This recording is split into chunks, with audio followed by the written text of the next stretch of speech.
Hi guys, আজকে আছে আমাদের কেজিএফ শুটিং। আমি আর দাঁতল বেরিয়ে গেলাম হাঁক দিয়ে, হাগা ফাগা করে আমরা এবার যাচ্ছিলাম বাড়ি। খাতাটায় আমাদের সব কিছু লেখা আছে কেজিএফ ব্যাপারে কী করতে হবে।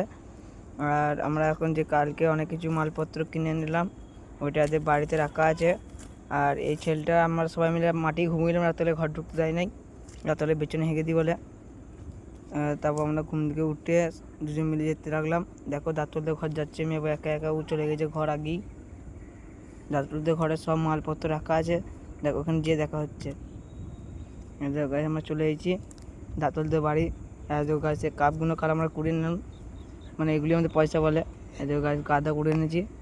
আর দেখো দাঁতল দেখো ধান চুরি করেছে, ড্রোন কিনবে বলে ধান পান চুরি করেছে, উয়া ভরছে। আমি ধান মালিককে বলতে বলে আমাকে 100 টাকা দেওয়া হয়েছে এক্সট্রা, বলে গাদা ধান কুড়িয়েছে, বলে ড্রোন কিনবো ধান বিক্রি করে।